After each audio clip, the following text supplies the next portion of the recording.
الحمدللہ رب العالمین والعاقبۃ للمتقین والصلاة والسلام علی اشرف الانبیاء والمرسلین اما بعد فاعوذ باللہ من الشیطان الرجیم بسم اللہ الرحمن الرحیم لقد کان لکم فی رسول اللہ اسوۃ حسنہ صدق اللہ العظیم۔ ناظرین کرام السلام علیکم ورحمۃ اللہ وبرکاتہ۔ پروگرام جستجو میں دل کی اتھاہ گہرائیوں سے میں آپ میں سے ہر ایک کو خوش آمدید کہتا ہوں۔ امید کرتا ہوں آپ تمام احباب بخیر و عافیت ہوں گے، اور یہ دعا کرتا ہوں کہ اللہ کریم آج کی رات اور آنے والے دن کے ہر طرح کے شر سے آپ میں سے ہر ایک کی حفاظت فرمائے، اور اللہ رب العزت آج کی رات اور آنے والے دن کی ہر طرح کی خیر و برکت سے ہم سب کو حصہ نصیب فرمائے۔ جو زندگی گزر چکی اس میں ہونے والی خطاؤں کو اللہ رب العزت معاف فرمائے، اور آئندہ آنے والی زندگی کو اللہ رب العزت ہر طرح کی بیماریوں، پریشانیوں، بے سکونیوں، مصیبتوں سے بچاتے ہوئے خیر و عافیت، صحت، تندرستی، سلامتی، ایمان کی سلامتی اور انسانیت کی منفعت والا بنائے۔ ناظرین کرام، پروگرام جستجو کے اندر ایک سلسلہ وار ہم نبی کریم صلی اللہ علیہ وسلم کی سیرت طیبہ پہ بات کر رہے ہیں۔ نبی کریم صلی اللہ علیہ وسلم کی سیرت طیبہ کے مختلف پہلوؤں پہ بات چیت کا سلسلہ جاری ہے، اور پچھلے کچھ پروگرامز کے اندر ہم نے غزوہ بدر کے واقعات آپ کے سامنے بیان کیے، اس کے بعد کے معاملات کا تذکرہ کیا، اور پھر ہم غزوہ احد کو آپ کے سامنے بیان کر رہے تھے، اور اس کے اندر ذکر کیا کہ کیا صحابہ کرام رضوان اللہ تعالی علیہ مجمعین کا جذبہ تھا۔ ایک طرف تو وہ صحابی جو عمر میں ابھی کم تھے، لیکن ان کا یہ جذبہ تھا کہ ہم اس کے اندر شریک ہوں۔ جب حضرت رافع رضی اللہ تعالی عنہ کو نبی کریم صلی اللہ علیہ وسلم نے جنگ میں شرکت کی اجازت دی، کیونکہ وہ ماہر تیر انداز تھے، تو حضرت سمرہ بن جندب رضی اللہ تعالیٰ عنہ، وہ بھی ابھی بچے، وہ عرض کرتے ہیں کہ یا رسول اللہ صلی اللہ علیہ وسلم، اگر ان کو اجازت ملی ہے تو مجھے بھی اجازت دے دی جائے، کیونکہ اگر ہمارا کشتی میں آپس میں مقابلہ ہو تو میں ان پہ غالب آ جاؤں گا۔ کشتی کرائی گئی، یہ ان پہ غالب آئے تو حضور نے ان کو بھی ساتھ جانے کی اجازت مرحمت فرمائی۔ یہ ان بچوں کا جذبہ تھا، یہ ان بچوں کا جذبہ تھا کہ ان کے دلوں کے اندر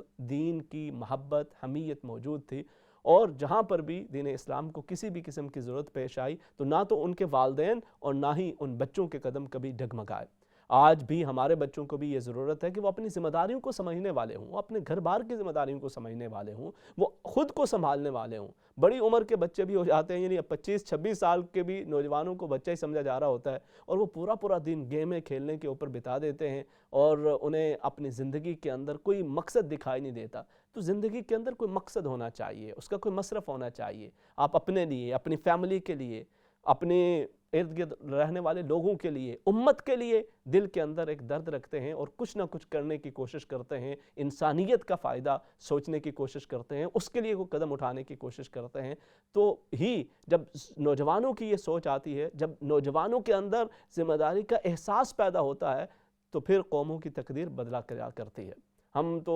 اسی افسوس کا اظہار کرتے رہتے ہیں کہ حالات ایسے ہیں، حالات ویسے ہیں، مگر اس کے ساتھ ساتھ نہ خود کو بدلنے کی کوشش کرتے ہیں، نہ بچوں کی اس طرح سے تربیت کرتے ہیں کہ وہ اپنی ذمہ داریوں کو سمجھیں اور ان کو پورا کرنے کی کوشش کر رہے ہوں۔ تو ایک طرف تو بچوں کا یہ جذبہ تھا، دوسری طرف بزرگ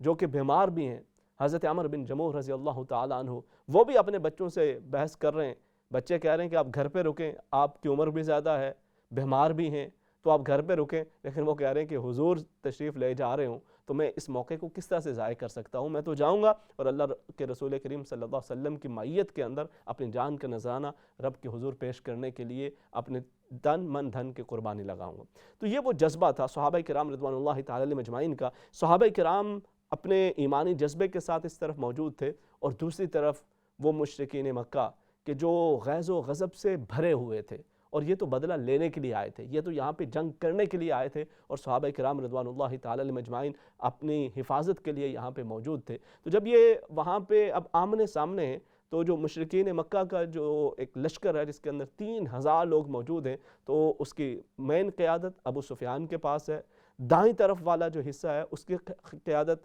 حضرت خالد بن ولید کر رہے ہیں، اور جو بائیں طرف والا حصہ ہے اس کی قیادت حضرت اکرمہ بن ابی جہل کر رہے ہیں۔ یہ تینوں بعد کے اندر مسلمان ہوئے، نبی کریم صلی اللہ علیہ وسلم کی خدمت میں حاضر ہوئے، اور انہوں نے اسلام قبول کیا اور صحابیت کے عظیم منصب پہ فائز ہوئے۔ اچھا، جنگ شروع ہونے سے کچھ دیر قبل ابو سفیان نے ایک اور جنگی چال چلی۔ انہوں نے انصار کو خفیہ پیغام بھیجوایا کہ دیکھو، ہمارا تمہارے ساتھ تو کوئی جھگڑا ہے ہی نہیں ہے، ہماری لڑائی تو ان ہمارے رشتہ داروں کے ساتھ ہے جو یہاں مکہ سے گئے ہیں، پہلے تو انہوں نے یہاں پر ہمارے عقیدے کے خلاف باتیں کی، ہمارے نظریات کے خلاف باتیں کی، پھر پچھلے سال انہوں نے ہمارے لوگوں کو مارا ہے، تو ہماری تمہاری کوئی لڑائی نہیں ہے، تم واپس چلے جاؤ، ہم ان سے خود نمٹ لیں گے۔ تو انصار صحابہ کرام نے بڑی سختی سے اس کا جواب دیا۔ وہ کیسے حضور کو اس حالت کے اندر چھوڑ کے جا سکتے تھے، جبکہ انہوں نے تو اپنی جانیں بیچ دی تھی اللہ اور اس کے رسول کے ہاتھوں، کہ اللہ رب العزت نے فرمایا ان اللہ اشتری من المؤمنین انفسهم واموالهم بان لهم الجنہ، اللہ رب العزت تو مومنوں سے ان کی جانیں پہلے ہی خرید چکا ہے کہ ان کی جان، ان کی مال یہ تو اللہ کا ہے، اور اس کے بدلے اللہ رب العزت انہیں جنت عطا فرمائے گا۔ اب جو کچھ ان کے پاس موجود ہے یہ اللہ کی ایک امانت ہے، اور جہاں پر ضرورت پیش آئے، کہیں مال کی قربانی کی ضرورت پیش آئے، کہیں بدن کی، کہیں جان کی، کہیں کسی عزیز کی، کسی رشتے کی، وقت کی، جس طرح کی بھی قربانی دینے کی ضرورت پیش آئے اور وقت کا تقاضا ہو، تو وہ کسی قسم کے پس و پیش سے کام نہیں لیتے۔ تو وہاں پر بھی صحابہ کرام، اب انصار صحابہ کرام رضوان اللہ تعالی علیہم اجمعین نے اسی جذبے کا اظہار کیا اور ابو سفیان کو صاف صاف دو ٹوک جواب دیا کہ ایسا تو ہم سوچ بھی نہیں سکتے۔ اب مقابلہ شروع ہو جاتا ہے، اور جب جنگ زوروں پہ ہے، ایک طرف تیروں کی یلغار ہے، دوسری طرف تلواروں کا وار ہے، اور اس شدید جنگ کے زور پہ جب جنگ پورے عروج پہ ہے، حضرت ابو دجانہ رضی اللہ تعالیٰ عنہ کی نظر ایک نقاب پوش شخص پہ پڑتی ہے، اور وہ دوسروں کو بڑا جوش دلا رہا ہے کہ اور آگے بڑھو، اور زبردستی آگے بڑھ کر ان کو مارو، خوب مقابلہ کرو۔ ان کا جوش بڑھا رہا ہے، ان کے غیظ و غضب کو مزید بھڑکا رہا ہے۔ تو آپ بڑی تیزی کے ساتھ اس کے قریب جا پہنچے، اور اپنی تلوار جب اس کے اوپر اٹھائی تو اس نے فوراً چیخ ماری، تو پتہ چلا کہ یہ تو کوئی خاتون ہے۔ تو حضرت ابو دجانہ رضی اللہ تعالیٰ عنہ نے اپنی تلوار وہیں پہ روک لی کہ کہیں کوئی بعد کے اندر، صدیوں بعد بھی آنے والا کوئی مورخ یہ نہ کہے کہ محمد صلی اللہ علیہ وسلم کی تلوار سے ایک خاتون کا قتل ہوا تھا، کیونکہ یہ جو ان کے ہاتھ کے اندر تلوار تھی یہ نبی کریم صلی اللہ علیہ وسلم نے ہی انہیں عطا فرمائی تھی، اور فرمایا تھا کہ کون ہے جو اس کا حق ادا کرے گا۔ انہوں نے عرض کیا تھا کہ یا رسول اللہ صلی اللہ علیہ وسلم میں اس کا حق ادا کروں گا۔ تو اس خاتون کو دیکھ کر آپ نے اس تلوار کو روک دیا۔ آج انسانیت کے نام نہاد علمدار انسانیت کی باتیں کرتے ہیں، انسانیت کا دعویٰ کرتے ہیں، مگر ساتھ ہی ساتھ شہروں کے شہر اجاڑ کے رکھ دیتے ہیں، بستیوں کی بستیاں ویران کر دیتے ہیں، ملکوں کے ملک تباہ و برباد کر کے رکھ دیتے ہیں، اور ساتھ بات کرتے ہیں کہ ہم انسانیت کے علمدار ہیں۔ یہ انسانیت تو آقا کریم صلی اللہ علیہ وسلم نے سکھائی ان لوگوں کے جو ایک دوسرے کے خون کے پیاسے تھے، انہیں نبی کریم صلی اللہ علیہ وسلم نے انسانیت کی تعظیم سکھائی۔ وہ جو خواتین کو زندہ درگور کر دیا کرتے تھے، انہیں آقا کریم صلی اللہ علیہ وسلم نے عورت کا احترام سکھایا۔ وہ جو انسانیت کی مختلف حوالوں سے تذلیل کرتے تھے، جو لوگوں کو مختلف طبقات کے اندر بانٹ کر ان کی تذلیل کیا کرتے تھے، آقا کریم صلی اللہ علیہ وسلم نے انہیں فرمایا کہ رنگ و نسل کی بنیاد پر، مال و دولت کی بنیاد پر، قوم قبیلے کی بنیاد پر کوئی اونچا نیچا نہیں ہوتا، کوئی بڑا چھوٹا نہیں ہوتا۔ یہ تو انسان اپنے تقوی، اپنی شرافت، اپنے اخلاق حسنہ کی بنیاد پر اپنے معیار کو بلند کرتا چلا جاتا ہے، اور اللہ رب العزت کا قرب حاصل کیا کرتا ہے۔ آقا کریم صلی اللہ علیہ وسلم نے نہ صرف یہ کہ مسلمانوں کے حقوق بتلائے، بلکہ آپ نے انسانیت کے حقوق بتائے، اور اس کے اندر تمام وہ لوگ بھی جو اگرچہ آپ کے نہ ماننے والے تھے، ان کے حقوق بھی آپ نے اپنے صحابہ کرام رضوان اللہ تعالی علیہم اجمعین کو سکھلائے۔ آپ نے ملاحظہ نہیں فرمایا وہ حدیث مبارکہ کہ جس میں نبی کریم صلی اللہ علیہ وسلم اپنے صحابہ کرام کے ساتھ تشریف فرمائے، ایک جنازہ گزرتا ہے، حضور فرماتے ہیں کہ جنازے کے لیے کھڑے ہو جاؤ۔ تو صحابہ عرض کرتے ہیں یا رسول اللہ صلی اللہ علیہ وسلم یہ تو ایک یہودی کا جنازہ ہے۔ تو آپ نے فرمایا کیا یہ جان نہیں ہے؟ تو جان ہونے کے ناطے، ایک انسان ہونے کے ناطے وہ اس دنیا سے چلا جائے تو بھی اس کی تعظیم سکھائی گئی ہے۔ یہ وہ دین ہے جو آقا کریم صلی اللہ علیہ وسلم نے سکھایا، جس کے اندر انسانیت کے حقوق بھی بتائے، امن کا انداز بھی سکھایا، اور اگر جنگ کی کیفیت آ پڑے تو اس کے آداب بھی سکھائے کہ اس دوران بھی ظالم نہیں بن جانا، معصوم بچوں کو نہیں مارنا، عبادت گاہوں کو تباہ و برباد نہیں کرنا، خواتین کی بے حرمتی نہیں کرنی، اور اس طرح کی وہ تمام تعلیمات آقا کریم صلی اللہ علیہ وسلم نے اپنے صحابہ کرام رضوان اللہ تعالی علیہم اجمعین کو سکھلائیں۔ اب یہ جنگ زوروں پہ ہے، ایک طرف حضرت ابو دجانہ رضی اللہ تعالیٰ عنہ لڑ رہے ہیں، دوسری طرف کہیں پہ حضرت ابو بکر ہیں، حضرت عمر فاروق رضی اللہ تعالیٰ عنہ ہیں، کہیں حضرت عثمان غنی ہیں، کہیں حضرت علی المرتضیٰ رضی اللہ تعالیٰ عنہ ہیں، کہیں دیگر صحابہ کرام۔ اب یہ 700 کا لشکر 3000 کے لشکر سے مقابلہ کر رہا ہے، لیکن ان میں کئی بڑے نمایاں نام بھی ہیں، جن میں ایک بڑا نمایاں نام حضرت حمزہ رضی اللہ تعالیٰ عنہ کا تھا، جو نبی کریم صلی اللہ علیہ وسلم کے محبوب ترین چچا تھے، اور وہ بڑی مردانہ وار مقابلہ کر رہے تھے ان کے سامنے کوئی بھی ٹک نہیں پا رہا تھا، جو سامنے آتا مٹتا چلا جاتا، بڑے بڑے سرما آپ کے سامنے آئے گرتے چلے گئے اور آپ ان کے قدم اکھاڑتے چلے جا رہے تھے، لیکن کوئی تھا کہ جو چھپ کے آپ کا تعاقب کر رہا تھا، جو موقع کی تلاش میں تھا، اور یہ کون تھا؟ یہ وحشی بن حرب، ایک حبشی غلام تھا۔ انہوں نے بھی بعد کے اندر بہرحال اسلام قبول کیا، لیکن اس وقت یہ ابھی اسلام قبول نہیں کر پائے تھے اور اس تلاش کے اندر تھے کہ انہیں موقع ملے کہ یہ حضرت حمزہ رضی اللہ تعالی عنہ پہ نیزے کا وار کر سکے۔ اچھا، حبشی کا معاملہ یہ تھا کہ ان کا جو آقا تھا ابن مطعم، وہ پچھلی جنگ کے اندر اس کا چچا مارا گیا تھا، اور اس کے ساتھ ساتھ ہند، ان کے والد عتبہ، اس کو بھی حضرت حمزہ رضی اللہ تعالی عنہ نے اس جنگ کے اندر کافر کردار تک پہنچایا تھا۔ تو ان دونوں نے حبشی سے یہ کہا کہ تمہیں چونکہ نیزے کی بڑی مہارت حاصل ہے، تم بڑی مہارت کے ساتھ نیزہ مارتے ہو، تو اس جنگ کے اندر تم نے نظر رکھنی ہے حمزہ پہ رضی اللہ تعالی عنہ۔ اگر تم نے ان کا کام تمام کر دیا تو پھر تمہیں آزادی بھی حاصل ہو جائے گی اور ساتھ ساتھ تمہیں منہ مانگا انعام بھی دیا جائے گا۔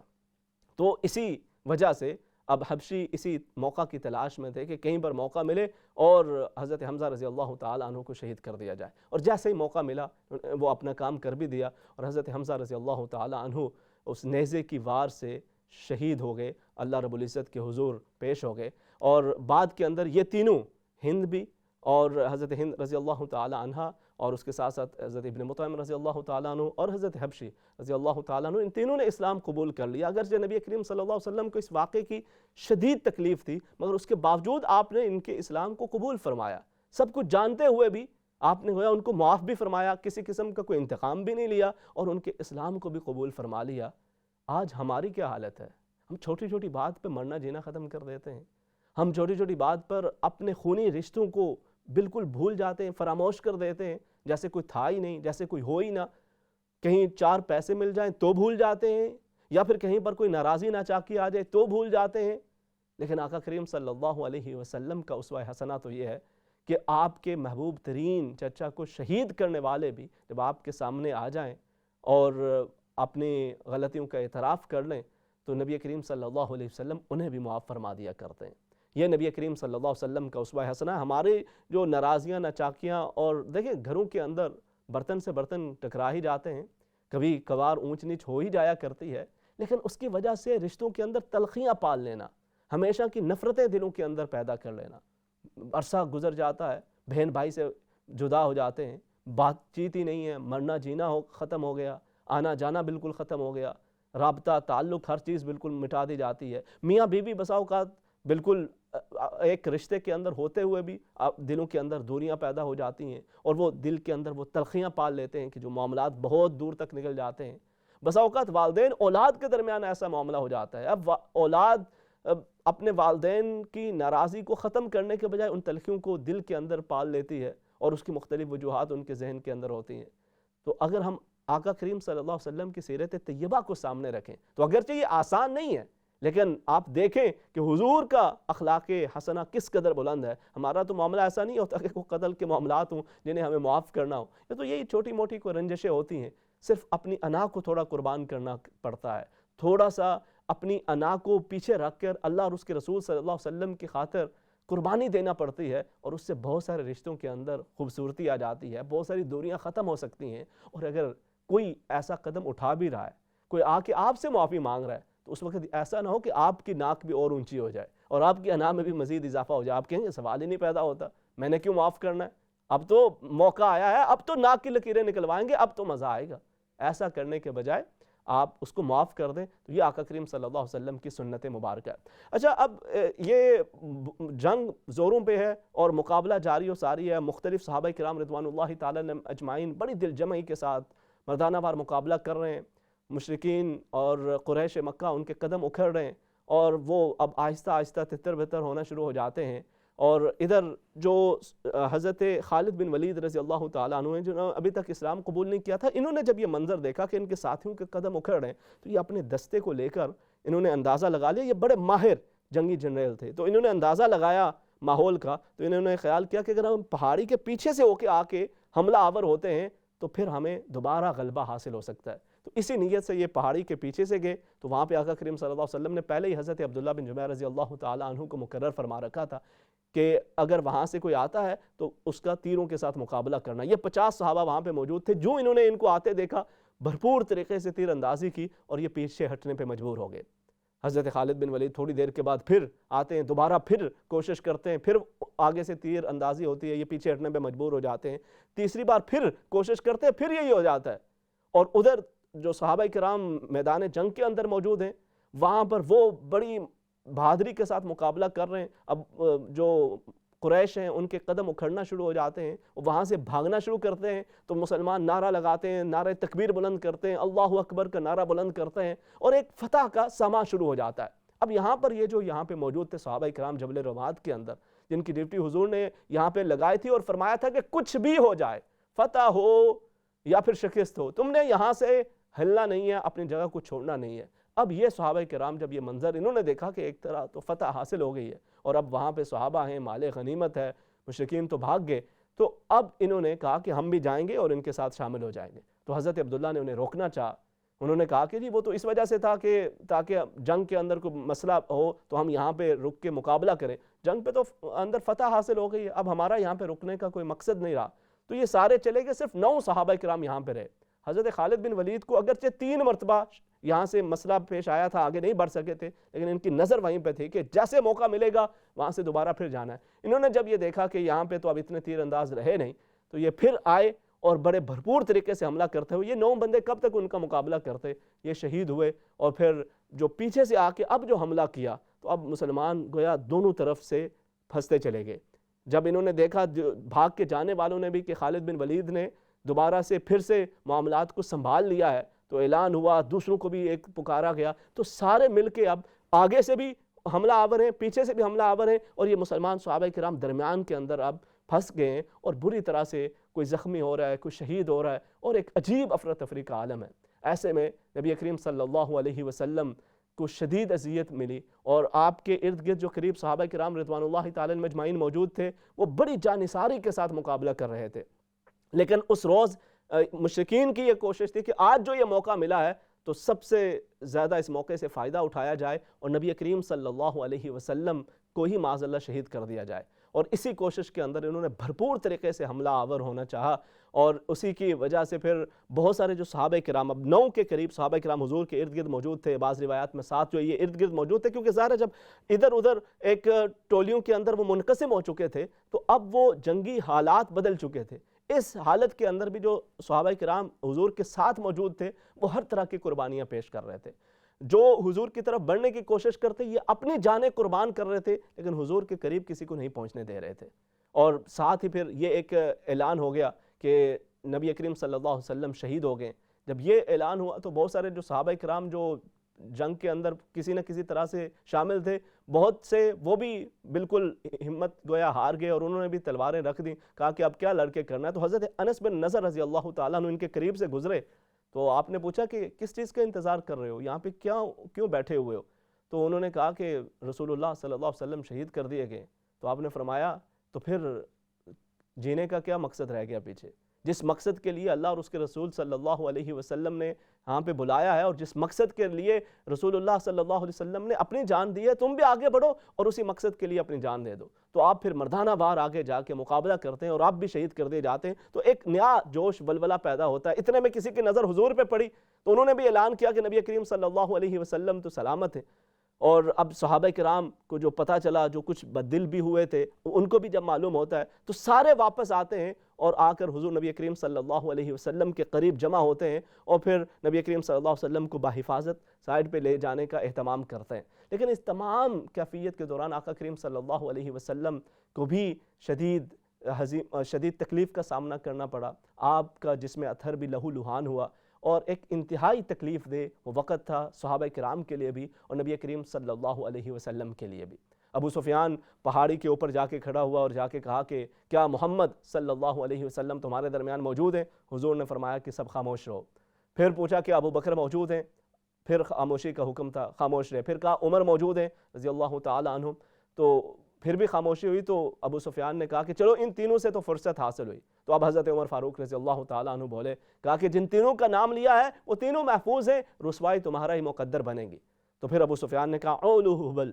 حبل کا نام بلند ہو. آقا کریم صلی اللہ علیہ وسلم نے فرمایا کہ تم کہو کہ اللہ اکبر, اللہ ہی سب سے بلند ہے اور اللہ ہی کا نام ہمیشہ بلند رہے گا. اور پھر اس نے کہا کہ لنا عزا ولا عزا لکم, ہمارے لیے عزا ہے تمہارے لیے نہیں ہے. تو فرمایا کہ تم کہو کہ اللہ مولانا ولا مولا لکم, اللہ ہمارا مولا ہے, اللہ ہمارا مددگار ہے اور تمہارا کوئی مولا نہیں, کوئی مددگار نہیں. اب اس ساری کیفیت کے اندر اب وہ واپس جاتے ہیں ادھر نبی کریم صلی اللہ علیہ وسلم ان صحابہ کرام رضوان اللہ تعالی علیہ مجمعین جو کہ 70 کے قریب صحابہ کرام شہید ہوتے ہیں, آپ ان کی تدفین یہاں پہ فرماتے ہیں. اور بہت سارے کئی ایسے سنگ دل مشرکین بھی تھے کہ جنہوں نے بہت سارے صحابہ کرام رضوان اللہ تعالی علیہ مجمعین کے مبارک بدنوں کا مثلا کیا, ان کے جسم کے اعضاء کو کاٹا گیا. اسی کے اندر جناب سیدنا حمزہ رضی اللہ تعالی عنہ کا جسم اتھر بھی کاٹا گیا, چیرا گیا, اور یہ انتہائی تکلیف دہ منظر تھے. آقا کریم صلی اللہ علیہ وسلم نے ان صحابہ کرام کی یہاں پہ تدفین فرمائی, اور اس کے بعد آپ جب واپس مدینہ طیبہ کی طرف روانہ ہوتے ہیں تو ایک عجیب منظر آئے اس پورے غزوہ احد کے اندر. ایک تو یہ ہمیں جو درس ملا نا کہ وہ صحابہ کرام جو وہاں پہ موجود تھے اور ان کی وہاں پہ آقا کریم صلی اللہ علیہ وسلم نے یہ ڈیوٹی لگائی تھی کہ تم نے یہاں سے ہلنا نہیں, جب وہ اپنی جگہ سے ہلے آقا کریم صلی اللہ علیہ وسلم کے اس حکم پہ اس طرح سے عمل نہ کر سکے جس طرح سے آپ نے فرمایا تھا, تو اس کا خمیازہ بھگتنا پڑا. آج ہم من حیث القوم بھی اور انفرادی طور پہ بھی سوچیں کہ آقا کریم صلی اللہ علیہ وسلم کے کتنے فرامین سے ہم دور ہیں. اور اگر صحابہ کرام رضوان اللہ تعالیٰ علیہ مجمعین کو اتنی بڑی مشکل کا سامنا کرنا پڑا اس ایک فرمان کے اوپر عمل کے اندر کوتاہی کرنے پر, تو ہم کتنے اعمال پہ کوتاہی کر رہے ہیں. تو پھر بھی اللہ رب العزت نے اگر ہمیں بچایا ہوا ہے, اس کا کرم اس کا فضل ہمارے ساتھ شامل حال ہے, تو ہمیں اپنے حال کو بہتر کرنا چاہیے اور اس کی فکر کے اندر لگتے رہنا چاہیے. لیکن اس کے ساتھ ایک اور بڑا خوبصورت ہمیں وہ منظر نظر آتا ہے کہ جب آقا کریم صلی اللہ علیہ وسلم یہاں سے واپس اب مدینہ طیبہ تشریف لے جا رہے ہیں اپنے صحابہ کرام رضوان اللہ تعالی مجمعین کے ساتھ, تو راستے میں بنو دینار کے خاتون ملتی ہیں. اور یہ خاتون ایسی تھیں کہ جن کے خامند, جن کے والد اور جن کا بیٹا اس جنگ کے اندر شریک تھا. وہ راستے میں آ رہی ہیں, کسی نے ان کو بتایا کہ آپ کے والد تو شہید کر دیے گئے. تو وہ پوچھتی ہیں یہ بتاؤ حضور کس حال میں. تھوڑی آگے گئیں, کسی نے کہا کہ آپ کا بیٹا بھی شہید کر دیا گیا. انہوں نے کہا یہ بتاؤ حضور کس حال میں. پھر کسی نے بتایا کہ آپ کا خامد بھی شہید کر دیا گیا. وہ یہی پوچھتی چلی جا رہی ہیں کہ حضور کی بات بتاؤ کہ حضور کیسے ہیں, حضور کس حال کے اندر ہے. جب آگے چلتی گئیں تو حضور کو دیکھا تو عرض کیا یا رسول اللہ صلی اللہ علیہ وسلم, آپ سلامت ہیں تو سب سلامت ہے. آپ کو دیکھ لیا صحیح سلامت تو سب کچھ سلامت ہے. بڑی سے بڑی مصیبت بھی آپ کے ہوتے ہوئے بالکل کم ہے اور اس کی کوئی وقت نہیں ہے. آپ سلامت ہیں تو سب کچھ سلامت ہے. یہی وہ کیفیت تھی حضرت سعد بن معاذ رضی اللہ تعالی عنہ کی والدہ کی بھی. جب آپ کی والدہ آئیں تو آپ نے بتایا, حضور سے عرض کیا کہ یا رسول اللہ صلی اللہ علیہ وسلم یہ میری والدہ حاضر ہیں. تو نبی کریم صلی اللہ علیہ وسلم ان کو دلاسا دینے لگے کہ ان کا بھی ایک صاحبزادہ عمر بن معاذ رضی اللہ تعالیٰ عنہ وہ بھی اسی جنگ کے اندر شہید ہوئے تھے. تو حضور انہیں تسلی دینے لگے, صبر کی تلقین فرمانے لگے. تو انہوں نے بھی عرض کیا کہ یا رسول اللہ صلی اللہ علیہ وسلم آپ سلامت ہیں تو سب کچھ سلامت ہے. آپ کو سلامت دیکھ کر بیٹے کی شہادت کا غم بھی ہلکا ہو گیا. یہ وہ نبی کریم صلی اللہ علیہ وسلم سے محبت کا جذبہ اس امت کے اندر صحابہ کرام صحابیات کے اندر موجود تھا, اور وہ جذبہ الحمدللہ آج بھی موجود ہے. آج بھی آقا کریم صلی اللہ علیہ وسلم کی محبت کی بات ہو اور آپ کی عظمت کی بات ہو, آپ سے تعلق کی بات ہو, تو بہت ساری آنکھیں اشک بار ہو جایا کرتے ہیں. آج بھی جب ہم ان واقعات کو پڑھتے ہیں, سنتے ہیں کہ جن کے اندر آقا کریم صلی اللہ علیہ وسلم کو تکلیف کا سامنا کرنا پڑا, آپ کے جسم اتھر لہو لہان ہوا, آپ کو مشکلات کا سامنا کرنا پڑا, تو آج بھی مسلمانان عالم کے دل رنجیدہ ہوتے ہیں. اور یہ وہ محبت ہے جو ایمان کا